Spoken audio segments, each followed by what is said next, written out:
Let's get to this particular webinar that we have today.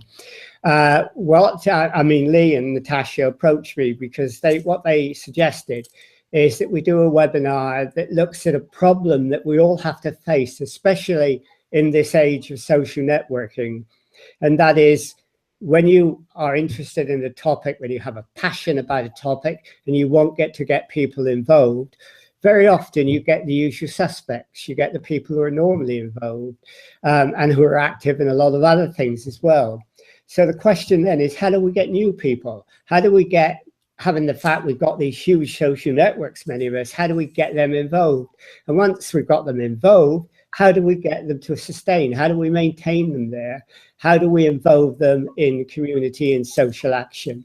And that is, I think, a critical question, because the social networking age is almost a drop in and drop out age, where people just look in, maybe like something, maybe sign a petition and go away. But how do you engage them longer is the critical question.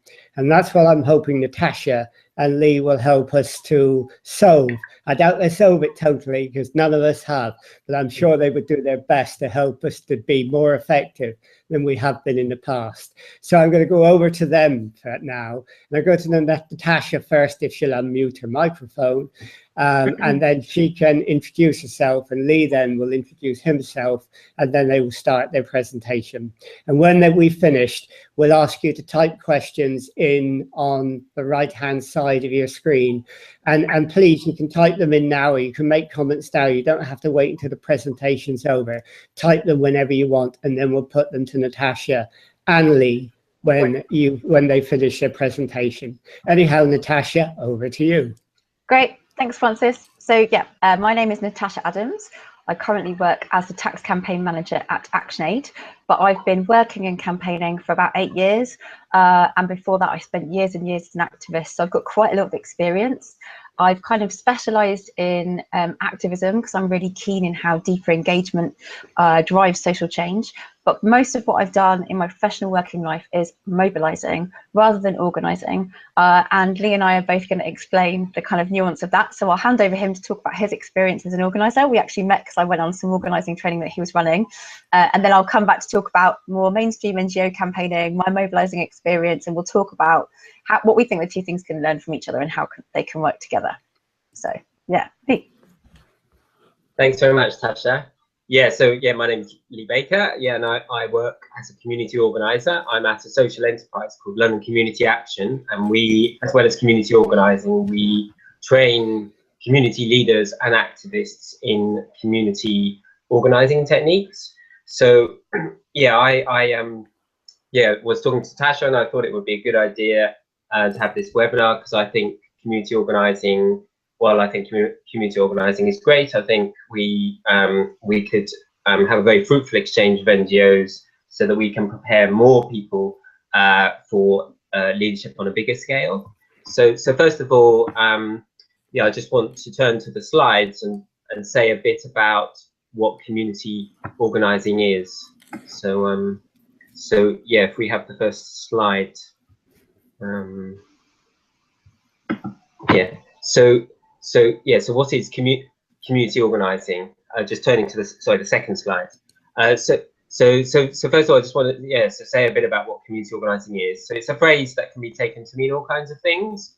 You do have community organisers working in NGOs, but they might be coordinating existing groups, and you also have people that call themselves community organisers working in unions. But yeah, the kind of organising that I do at London Community Action, it starts with no campaign.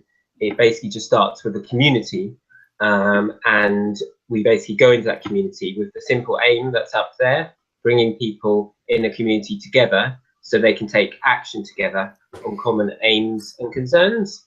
So I know organising isn't the only way you can bring people together. So in the next slide, I want to unpack this a little. So yeah, so why organising? What makes organising stand out? Well, for me, there's basically 3 main points why I think it stands out from other approaches. So first of all, it starts with listening, and this is really important. It's it's active listening, not listening to do a survey, and it's not a conversation that's about pushing a particular agenda.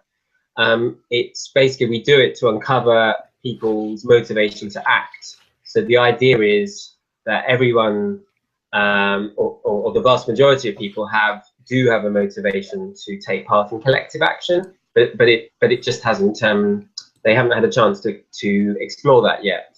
So, and basically, yeah, we think that's a motivation that grows stronger then when they meet others who feel the same as them. So I've seen people who never did things like petitioning or confronting the powerful take action as a result. And then crucially, it involves democratic decisions. So community leaders often have very large personalities that can lead to the less extrovert feeling unheard. So that's really important, that we facilitate meetings so that everyone takes part in those decisions. And lastly, what's really important is it involves support and advice from community organisers, but with a view to us not being needed anymore. So basically, people take the lead.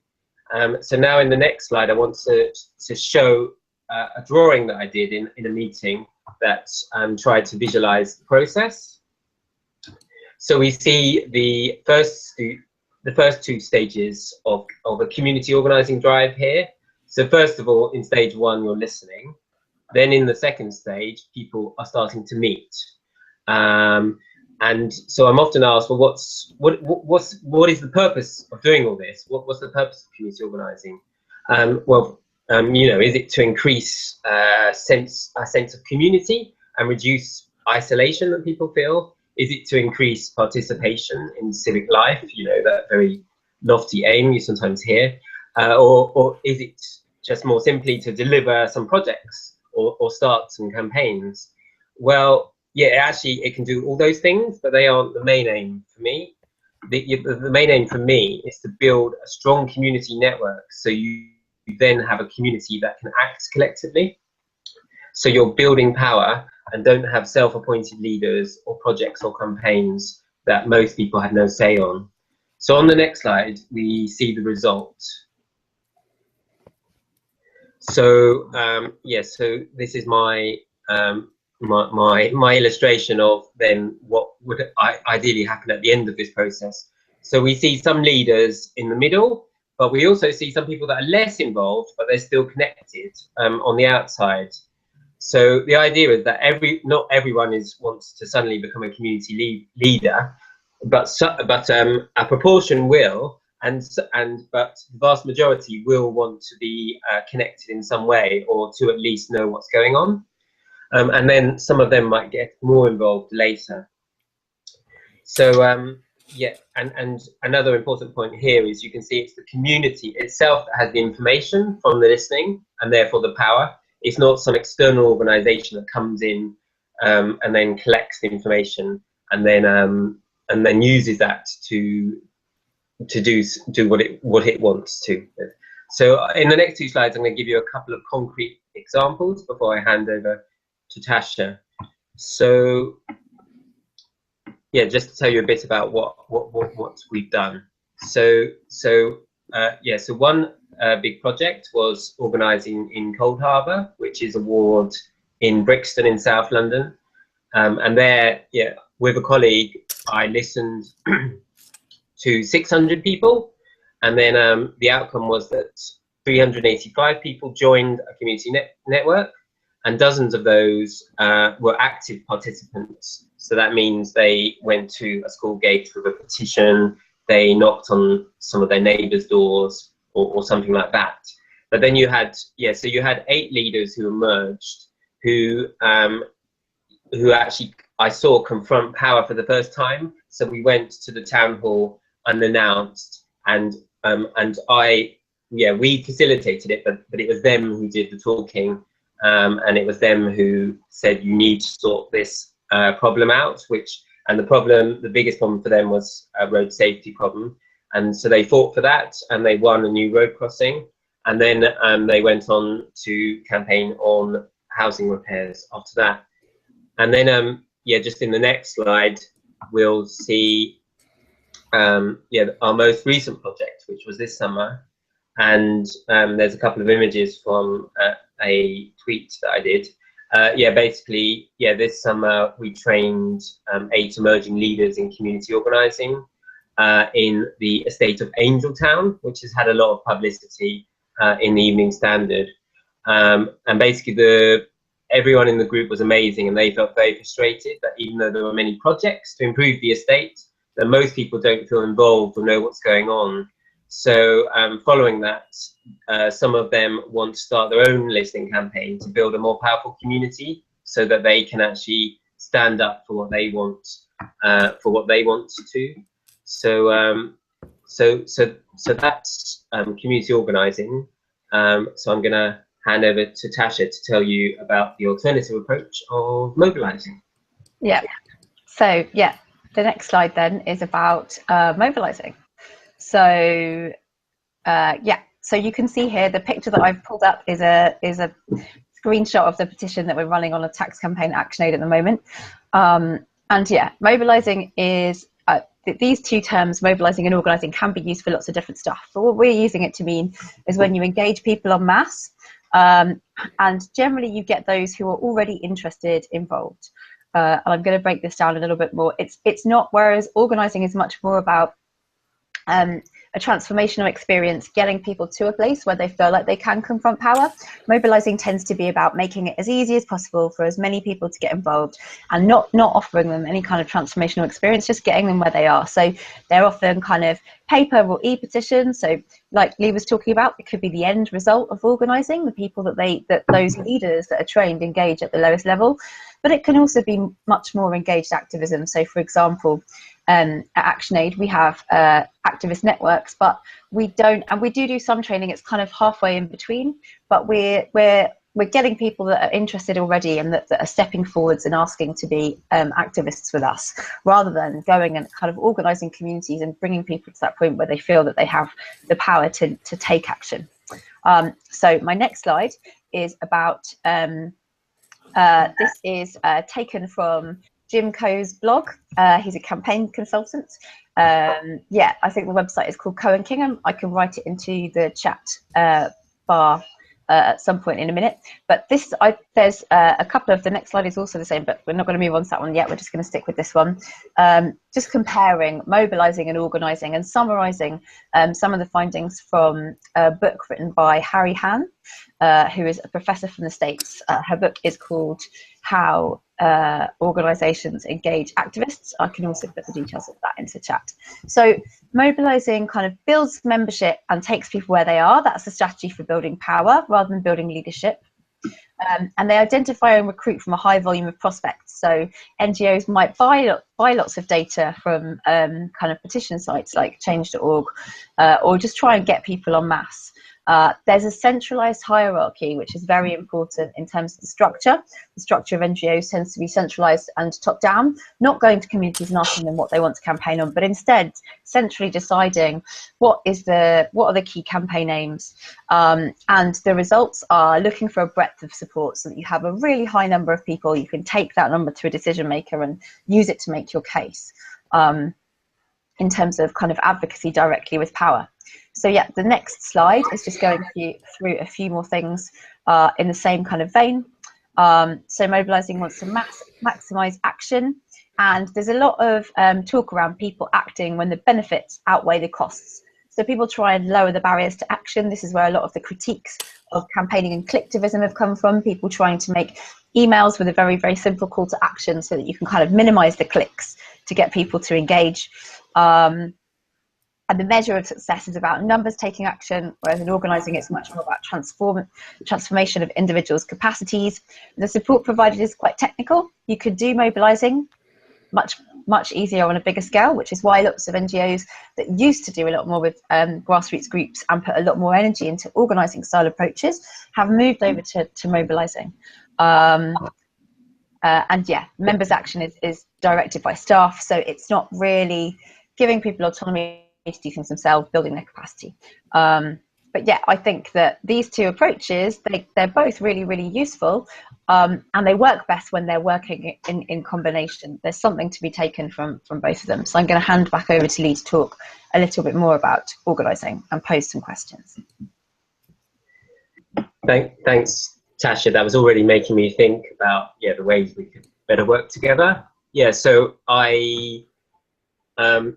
so this was a slide to provoke a debate. So it's basically the organizer makes two strategic choices to engage others and to invest in their development. The mobilizer only makes the first choice. So for me, it's as much about the personal growth of those emerging leaders as it is about the growth of the network. So I think that personal growth is actually something that's really desirable in itself, and both both the people and the communities need to find their strength and become powerful. So I'm basically posing this question as to whether, if there's anyone from NGOs here, as to whether you do the same or want to do the same.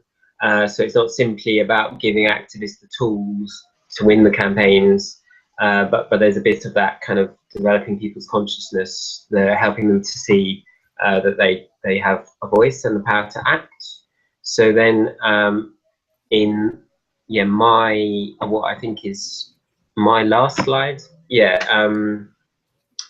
So just a couple more questions. So I'm really interested in whether community organising and mobilising can be combined, because clearly it would be good to have that deep involvement, but also that big impact, and it's just working out exactly how they can be brought together. So I mean, it would be great if we have campaigns that don't only involve those who already do this sort of thing, and I think if campaigns are more people powered and do have people from different demographics, then they would be more unstoppable.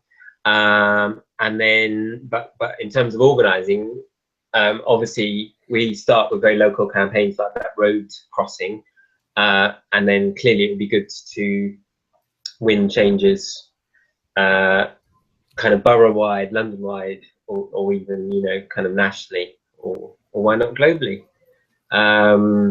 So then I think Tasha's got some questions. Mine are less questions. Well, I think they could be framed as questions as well. So yeah, moving on to the next slide. I've got a few slides trying to explore this. So mobilisers let people self-select onto the ladder. Organisers cultivate agency. This is a slide taken from Hari Han when she came over to speak in the UK earlier this year at an event that I helped to organise with some people from other NGOs. And she defines agency as the ability to achieve purpose. So it's about competence and autonomy. And there's a really, really big difference between these two things, because as we can see in the next slide, that this is a graph from the States mapping people's sense of agency, so sense of autonomy and purpose. People's sense of agency has been declining over time, and Hari had the slide showing this in the US, but she's an academic, she's written and read a lot about this stuff, and she said that the same trend can be seen all over the world. People don't feel like in the political system we have their voices are being heard, so people are disengaging. And that's a problem. That means if we're mobilising people, we're the pool of people that we are getting to take action for kind of social or environmental change is shrinking, because people don't feel like there's any point in them getting involved. They're getting disillusioned with it. And so, yeah, looking at the next slide, we can see that. So this is looking at the difference between transactional mobilising and transformational organising. And there's so this is another one of the problems with just taking a mobilising approach. It's kind of the classic metaphor of the low-hanging fruit. So the people at the bottom of the tree, the latent motivation, they need opportunity. These are the people that we're actually mobilising and getting maximising their voices being heard. Whereas people kind of higher up the tree, they need a lot more support to get involved. And actually, the people who are normally the most impacted by the issues that that lots of campaigns are about, that should be leading them, that would be with an organising approach, they don't have the sense of their own kind of purpose. They don't really believe that they can be achieving social change, and that's why they're disengaging. So it's really, really important to take an organising approach, because actually otherwise what you're doing is you're not only getting a shrinking group of people, which makes it harder for those group of people to be influential, you're mobilising the group of people that already feel very confident, already have a good sense of their own agency. And that means that that's kind of further making those people visible, and people that have perhaps less privilege, less visible, that are more affected by the issues that we want to win campaigns on. So it's actually quite problematic. And then for my penultimate slide, the next slide is from a different training. This one is from the next slide is from is from a training that I did with an organizer from the US called Carlos Saavedra. He runs a training institute now called the INE Institute, and talked about how social movements can win over time. And I just wanted to use this one to look at kind of a movement for social change versus the opposition, and how you've got allies and opponents. And that battle for popular support is the people who are neutral in the middle. If you're only mobilising, you're only getting people that already agree with you, that are already interested. You're not providing them with a transformational experience. You're not growing that pool. So it's really, really hard to create these big transformational shifts if that's what you're doing. So organising is a really, really important thing here. And the next slide, this is the final slide that I wanted to share with you. This is a network change report. I don't think that you can see these diagrams very well, unfortunately, coming up on here, but you could download this report if you go to the website that is there. Basically, this was authored by a couple of campaigns consultants in Canada, and what they did was, the diagram on the left, they looked at different campaigning organizations in the US, and looked at the ones that have higher impact versus lower impact, and force amplification, and that basically means how much they achieved compared to how many resources they had. And they found that the ones that were achieving the most, really punching above their weight, and achieving the highest impact, were things like the Keystone XL pipeline, 350.org's fossil fuel divestment campaign that's been targeting local institutions to get them to divest from fossil fuels, and also Black Lives Matter, that I'm sure most people will have heard about. And the key thing that those sorts of campaigning movements have is that they've got, they talked about them being directed network campaigning. So you can see in the diagram on the right, they're opening to grassroots power. There's a lot of organising, and they're building cross-movement network hubs. There's a lot of organising going on in these, but they also, as you can see in the circle on the left, they're running with focus and discipline. They are organised in a hierarchical way. They're taking some of the best things from more mobilising approaches and how NGO campaigns work, and they're blending those with a more of an organising model to get communities involved, to get grassroots involved. And that's really being very effective. They're really achieving a lot. They're engaging lots of people. And they're making quite a big difference. So yeah, I mean, we could talk about this a lot more, but I think that's all we have time to talk about for now. It looks like there's a bunch of questions happening in the side though. I don't know, could we go to the last slide, which is, oh, you're going to save that till the end, Francis? Oh, I thought you said that was your last slide, so I went off it. Do you want to go to another slide? Well, it's the last one just had details of Lee and I and our Twitter handles and websites and stuff like that. But well, I'll put that on at the end, okay, just before we go, so everyone can see that. I mean, what I'll say is that both Lee and Natasha, I mean, that was a great presentation. Thanks very much for doing that. But both Lee and Natasha have blogs where you can follow their ideas and their organizational and mobilizing skills. And if you look on the right now, you should be able to see a link to Natasha's blog, Thinking, Doing, Changing, she's called it. And if you click on that link, it will take you to the blog. And as I said, you can get this link when you see the recording as well. And Lee, I know you have a blog as well, so if you'd like to type in the link to your blog in the chat, then people can link to that as well. Cool. So that should be great. Anyhow, we have some questions coming up now, and Francesca was the first person to put some questions on. I mean, she's involved in Acorn. She says she's involved in the RNIB as well. And she obviously works with people with disability. And she really asked the question, which is not just relevant to people with disability, it's relevant to all organizations. But she asked, how do we get people involved in the disability movement, or any movement which involves disabled people and campaigns for disabled people outside of this disabled people's movements, which is, you know, what we're talking about here. How do we get people from outside our main concerns involved? But she's really applying that to disability. So would one of you like to take that up?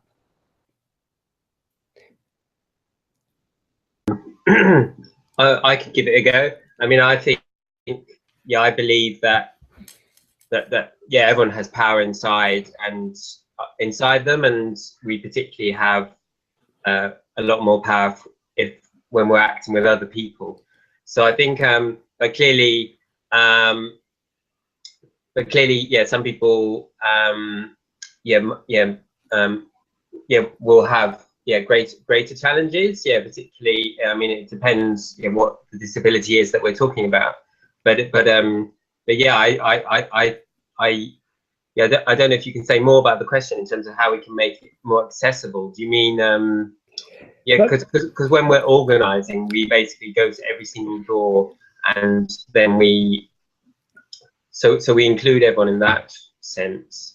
But it's Natasha, it's a mobilizing question, first of all, isn't it? Like, you know, there are a lot of people out there who are disabled, who are not involved in disabled organizations, who have concerns.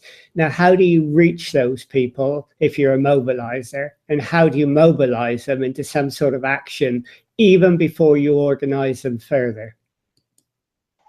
I think that mobilising is quite a lot more accessible because lots of it happens online. So, you know, on social media, you can find out about all sorts of campaigns. There's platforms like 38 Degrees, Campaigns by You, and Change.org, Care2. There's various kind of platforms, and there's all sorts of stuff that you can do online. So you can write to your MP with all sorts of simple e-tools. You can sign petitions. You can take actions on social media. There's Facebook groups that you can join. I think that they're quite accessible. But then different organisations will kind of hold events. At ActionAid, we always try and, we'll always make sure that our events are accessible. We'll look at things like, do venues have hearing loops? Are they, are they accessible for wheelchair users? All of those sorts of things. But yeah, I know Rosemary, the head of campaigns at Scope, is really, really passionate about this stuff. Because she's a wheelchair user herself, and she really likes to get involved in campaigns that are not just about disability rights. She wants to get involved in, all sorts of stuff. And she's been kind of quite a vocal champion for that stuff in the sector. But then, yeah, organising really is kind of much more tailored, offers much more support. So I think for people to get really involved, that would be the kind of approach that you would be looking at.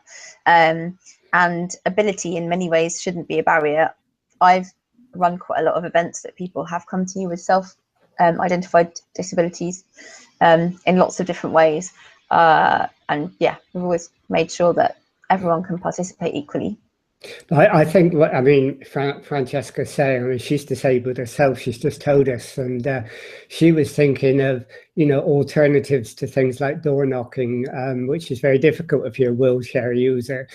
How do you mobilize people to do the right sort of things? You mentioned social networks, Natasha, and that's clearly one thing you can do at home, but maybe, people who are disabled also want to go out and meet people and do things. So if you were a mobilizer, what would you say to them? What are the sort of things you could do where you can meet people, you can engage with people, you can talk about your issue, but you don't have to go out and do things that are difficult for you to do?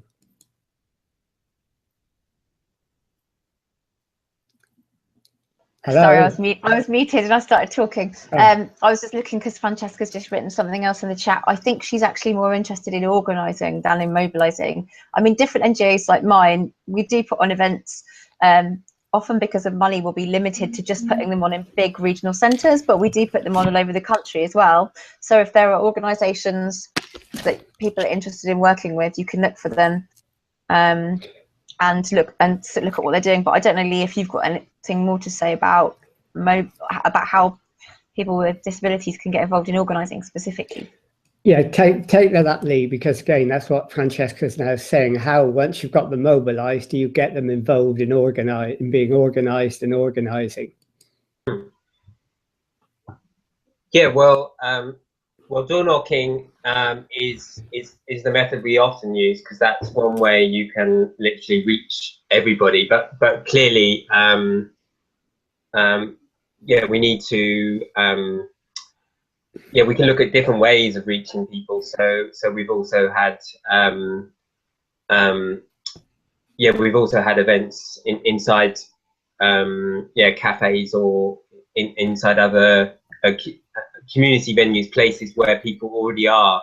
So instead of waiting for people to come to you, to be in places where people already are. So, and that could also be the streets. But yeah, in terms of you being involved, Francesca, then yeah, obviously we would have a conversation with you, so to find out which venues or yeah, which sites in the community you would you'd be most comfortable, most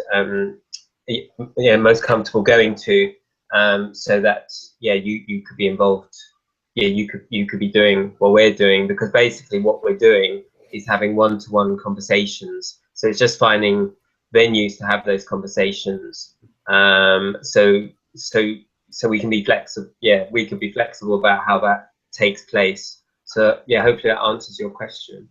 Yeah, I mean, Peter's gone on a bit further on that, but let me go back to Roz's question, because it relates to what you just said, Lee. I mean, you said it's good to get people together to have conversations. That helps to sort of mobilize people. Then you can find out what their needs are, what their interests are, and you can organize them.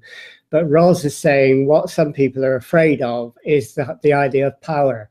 And what they really want is to get together and create some sort of understanding between each other, understanding of the issue and local concerns. And then they want that, and through that they gain confidence to do the organising stuff that you want. To what extent, Lee, is that important? Are you saying that getting people together to do that is as important as actually going out and organising and doing things? Yeah, that's a really good question, because I think yeah, sometimes yeah, when we talk about things like power, that I mean, that is a huge concept, and it's yeah, it does sound yeah, intimidating sometimes, saying we're going to take on power. But I think yeah, I think basically yeah, it's down to the community itself how it uses the powers inside itself. So it can be. So we're talking about the energy, as well as the kind of what Tasha was saying about the sense of agency. So it's not only about confrontation. It's about the energy to it could be to transform some derelict land. But then in the course of that project to transform some derelict land, you may invariably you come across the authorities that hold the official power. So you often do end up having to confront power somewhere along the way, because someone will say, oh, you don't have permission to do that, or there's some kind of bureaucracy or some private interest that stands in the way. But yeah, we shouldn't. Yeah, we don't want to put people off by saying, you know, we're going to confront power, but it's just I think it's inevitable that somewhere along the way you're going to come up against some authority. But I think it's using the powers we have inside ourselves, I think is means you can basically achieve what you want to achieve. I mean, maybe Natasha, you could answer that, because you talk about mobilization. The very word mobilization sounds like out on the streets, banners, power, and it can put people off. And what you're trying to do is you're trying to get people together, and that's what Ros is saying. Very often, if you use the wrong language, maybe you give the wrong message. You actually talk about power when you actually, first of all, want people to really talk through the issue, find whether they have a common interest. I mean, mobilization sometimes can be taken the wrong way, can it? And it can put people off. I guess so, but I think when we're talking to kind of people about trying to get them involved in our campaigns, we wouldn't say we're trying to mobilize you, or we wouldn't use those words. And we wouldn't necessarily talk about confronting power either. We would talk about people power. We talk about how people are stronger together, and that their voices are heard if they can get together with other people and take collective action. But with mobilizing, it's all very much mediated by the hierarchy and the organization that is running the campaign. So it's not so much about people getting their voices heard themselves, but even things like organizing demonstrations and marches, stuff like that. I guess that they can be confrontational and a bit intimidating to get people involved with if they're not into that sort of thing. And I guess that's where organizing comes in, because if you're mobilizing for a march or a big demonstration or something like that, you'd just be asking people to come. You wouldn't be getting people into a position where they felt comfortable with doing that sort of thing, whereas that is what you would be doing if you were organizing. So I think organizing kind of meets people where they are and takes them on a journey to the point where they feel comfortable with confronting power. Whereas if you're mobilizing people, you're only going to bring those people into whatever activity you're running that already feel comfortable with engaging with it. I mean, did you want to come back, Lee? I thought you were coming back. No, okay. Peter actually says, makes a suggestion that Francesca, other people, you could organise a meeting at the local day centre, but that still opens the question that Francesca has asked again. And she says, I think NGOs are pretty good at access needs nowadays, but I've yet to see some tips how you move from mobilising to organising. I still find a real problem on that. And I think that is the big step. I mean, first, mobilising is difficult in itself, but moving from getting people mobilised to then doing something to organise, what's the secret? I mean, how do you do that? I mean, for example, in Cold Harbour Lane, you said you've got 8 leaders. Are those 8 leaders still there, or have they gone, or have you got new ones? I mean, do people drop out quite easily, Lee? Yeah, well, I think there was a number of questions there. But yeah, I think, we're always doing 2 things. We're building a strong community network, but we're also building, a personal sense of agency, as Tasha said. But then it's down to the people, once they have that kind of greater sense of agency, what they do. So so in Cold Harbour, they did have a couple of campaigns. So they won on the road safety crossing campaign, and then they continued with a campaign on housing repairs.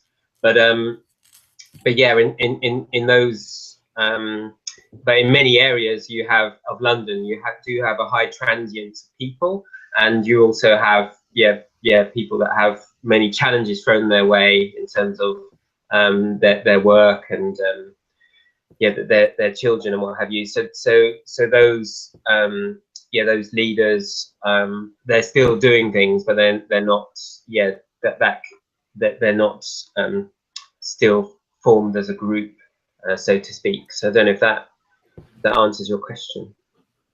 Okay, Mark has asked a couple of questions. One's a very genuine question, and Mark, you'll need to explain a bit more what you mean by that. And he said, how do we organise for new social relationships in neighbourhoods and communities everywhere? If Mark is the person, I think he is, Mark Barrett, I'm not sure. I mean, Mark has been very involved in creating you know, festivals and picnics and gatherings, so people could create new relationships around their neighborhood and understand it. In other words, he's saying that, you know, rather picking people out cold on a campaign, how do you get them to develop a relationship that loves their neighborhood and wants to get involved in it? Now, is that an issue that you have to face, Natasha?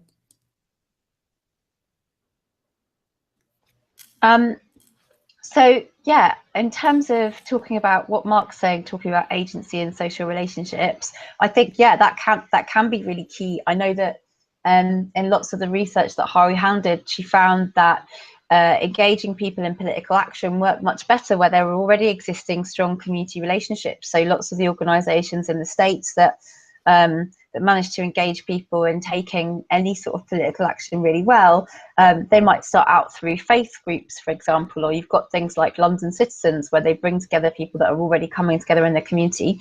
And I would agree with Mark. I think that that community groups are really important, bringing people together, having a sense of those relationships at a local level.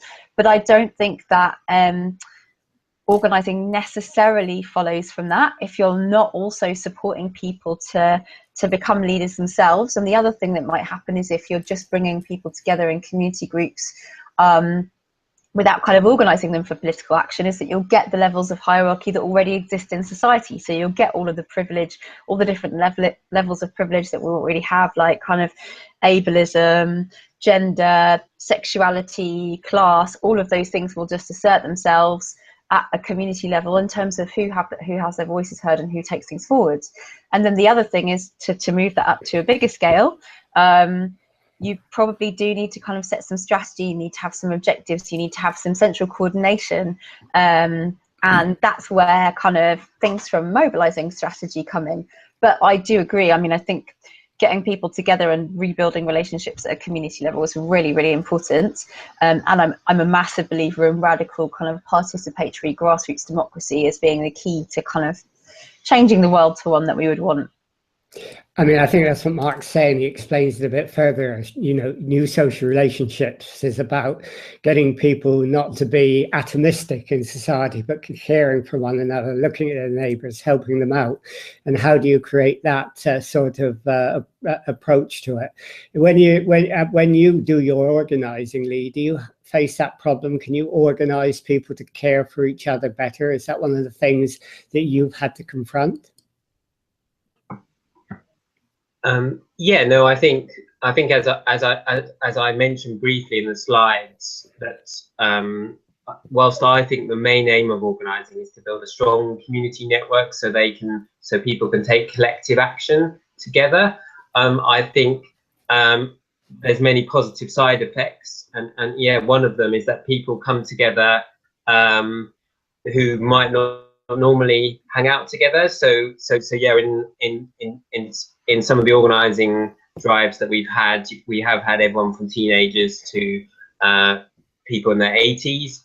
Yeah, and we have had people yeah, of different ethnicities and yeah, people from all walks of life. And yeah, I mean, Brixton is a place of tremendous change where you do have people that have lived there for decades, and you do have newcomers, and yeah, bringing all these sorts of different people together can be a challenge. But yeah, I think in terms of caring for each other, I think it's crucial that in a meeting, I think as Tasha alluded to, you don't just have the people that are already powerful in society allowed to be given free rein to dominate that meeting. So often in a meeting, men can dominate if they're allowed to, because obviously they can often speak louder. So you do need to have ground rules in those meetings, otherwise you end up yeah, particularly if you then become an organisation, you end up with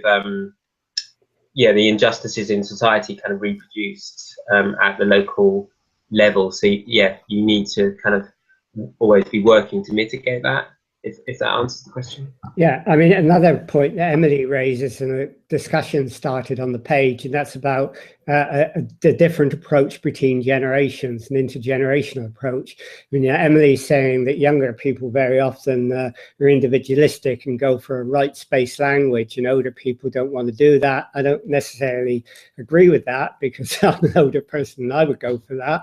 But you know, but some older people may not want to make a fuss. I mean, Natasha, when you're mobilizing, do you have to use different cultures of mobilization for different age groups? Yeah, I think so, but I would say it was probably a lot of it would be more about access to technology. So if we run kind of actions to tweet at people or something like that, we'll get many more younger people will be engaging than older people. And we actually tend to get a lot more older people that come to events, that get more involved in kind of deeper activism. But yeah, Emily, it would be interesting to hear more about what you're actually, because you're saying that, I think you say that you have some of these problems, you've had some of these problems yourself.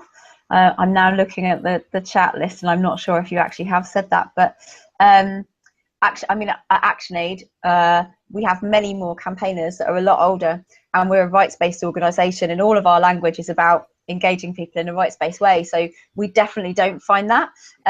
But there are, if you're looking at engaging people as volunteers, like older people are more likely to kind of want to do something altruistic with their spare time, want to meet other people. Younger people might be more interested in kind of getting experience for their CV and getting on. So there are considerations in engaging them, but I'm not sure that my experience is exactly the same as yours. I think there is a problem that kind of individualistic language has taken hold more, but I wouldn't actually link the idea of taking action individualistically to rights, because, you know, human rights are universal. So I think of them as being much more of a collective than an individual thing. I'm not quite sure what you meant there. I think what she means, and get me and correct me, Emily, if I'm wrong. I mean, younger people, and I can remember when I was younger, I was like, you would demand, it is my right, it is our right to have this. Yeah, we're very arrogant and straightforward about it. But when you get older, you tend to just be a bit more wise, and you tend to see things in a bit more perspective. And I think there is that difference, and I think that's possibly what Emily means. But I'm sure she'll correct me if I'm wrong. Okay, that makes sense. Okay, and Lee, is there a difference between generations when you organise? I mean, do you find younger people want to do different things from older people? How do you bring the generations together? I mean, Sheila thinks it's really important to get them together, and she's also saying that one of the problems very often is involving younger people, and getting them to understand that they do have a voice and they should be heard. Yeah, I was just thinking that yeah, if anything, the problem isn't with involving older people. It's yeah, the greatest challenge is even having conversations with younger people a lot of the time. So you do have, when you're organising, you do have to find ways to get around that problem, because a lot of the time, if you're knocking on the door, the young people will defer to their parents, and or the parent will kind of come to the fore, and so you do have to find ways. I mean, you can go to places where young people are already. So there was and there was an outdoor gym in Cold Harbour and Brixton, but then obviously the problem with that is it's only people that are going to these existing things. So organising isn't easy. You just have to keep thinking about how to get around these various challenges. But yeah, but I think but once you are able to, once you're having a conversation with a young person, then for me it's it's not necessarily any more challenging than with any other person. It's just as with many other people, they're thinking, you know, who are you? What's this got to do with me? And yeah, I'm busy, and so you just have to be very you have to be just very interested, very and listen deeply. And I think that's how you. I think that issue is the same with young people as it is with anybody, because I think young people do rightly have a lot of anger inside themselves about some of the things that are happening. So I think if we can tap into that, that could be or they could harness that to get some good changes, I think. I mean, Peter says that he's actually developed a project to get young people in schools to visit older people to help them with internet skills and using social networks, which a number of people have commented on has been a really, really good project. I mean, when you're mobilising people, to what extent, Natasha, do you focus on social networks, and is that a problem for older people? Is that a problem for many people in terms of mobilizing? People go on social networks and say, hi, look at the picture of my nice baby or whatever. But I mean, how do you get people to know that they can mobilize on social networks? Well, we would just put out campaign actions on social networks. So ActionAid has a Facebook page. We put quite a lot of stuff up there. We do quite a lot of mobilising on Twitter. We'll put up campaign actions with blogs and all sorts of other stuff like that. And we'll ask our activists that we've mobilised ourselves. We'll ask them to share things with their networks. We'll email around the organisation and ask staff to share things. We have a Facebook group for our activists all over the country, so that they can hear from us and things that we've got going on, and also talk to each other. So yeah, I mean, I'm just talking mostly about Facebook and Twitter, but yeah, I mean, you can organise on all sorts of platforms, because we do global campaigning in countries in the global south where internet access isn't so good. They have WhatsApp groups for activists that are really, really active, where they kind of perform a similar function to a Facebook group. So there's lots and lots of ways that you can do it. I must admit, when we get students to come to our meetings from London Met, one of the ways it gets advertised is through WhatsApp. It goes out on WhatsApp and people come, which is a good way of doing it. But but how do you, Natasha and Lee, I mean, how do you get people, get near the end, aren't we? It's very close, but how do you get people to move from social networks into real mobilization and organization? How do you get them away from just liking something to doing something? That is a really good question, and it's something that's very hard. I think, I mean, the way you have to engage people one-to-one, and you have to employ some of the organising type tactics that Lee's talked about. When we are trying to recruit activists, we might go out through social media, we might email people, but if we want people to become a community campaigner or a local organiser at ActionAid, we ask them to apply, and that's a real process, and then we would kind of train them. So you get a particular type of person that wants to do that. If you want to get people involved with those things that aren't interested and aren't up for it, putting their hand up straight away, you need to take an organising approach. People are not just going to kind of come to these things and, however many emails you send or tweets you send, you're just going to pick up the people that are ready to do that. You're not going to increase the pool of people that are up for getting involved. And do you have anything to add on that, Lee? I mean, how do you move from a social networking, rather superficial atmosphere to real organising? Well, when you're organising, you're doing things like, well, either door knocking or going to where the people are. But we still use social media as in a kind of additional tool.